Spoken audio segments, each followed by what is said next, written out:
come back. Of course, we're going to talk about the Grammys because it was massive. I'm interested to see the viewership come in, all those numbers, because last year it was unreal the amount of people that tuned in. Well, and it was such a big show, too. Like, right off the bat, they started and they just went right into, they had the performance off the bat.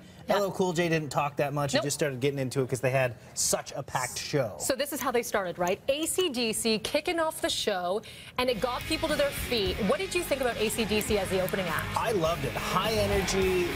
It was a great performance. There's pyrotechnics. Like, come on, it's awesome. And it looked like a lot of the crowd was into it. I think it was universal, too, right? Like, everyone knows AC/DC and they can rock out, too. Well, and they played their iconic song, you know? Like, that's their hit. And well, what did they start off with?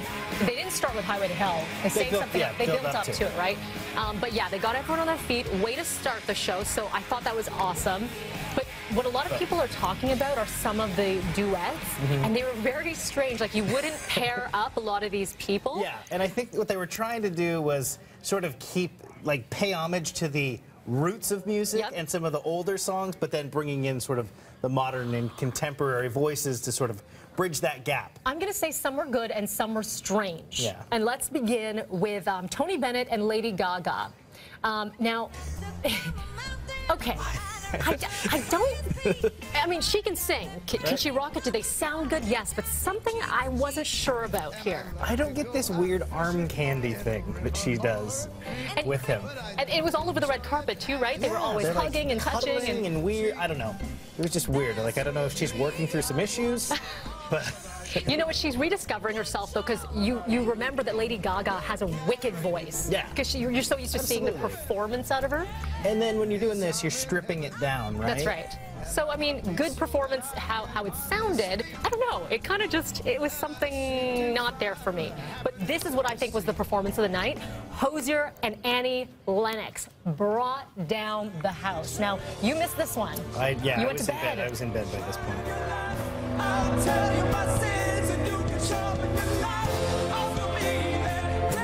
Okay, so that's Hozier's song, Take Me to Church, which is rocking it on the airwaves right now, but she totally outshone him. And that's one that's just very complimentary, too. Like, that's right in her wheelhouse. Yeah. Sounds like she killed it. She was so good, and you heard Dina on the red carpet earlier. She's doing a song on the 50 Shades of Grey soundtrack, so Annie Lennox comeback, I am all about it. I am all in, all about it. I think it was the best performance.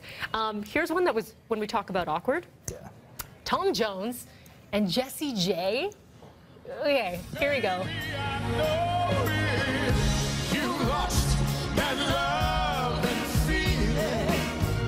I've got that uncomfortable feeling. I don't know. I always find Tom Jones a little uncomfortable. He looks orange. He's been tanning quite a bit.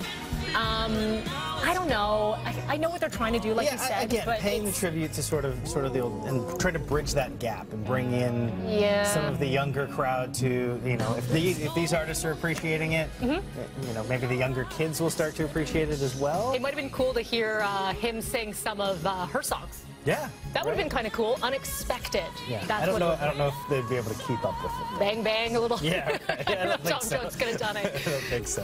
And finally, you could do the Nicki Minaj part, maybe, of that song. Here was one of my favorite performances, and people were really, they were expecting a lot out of this one because there's so much build-up for 4 or 5 seconds. This is Rihanna, Paul McCartney, and Kanye West. Have a listen, see if you like. Now I'm 4 or 5 seconds from wildin', and we got 3 more days till Friday.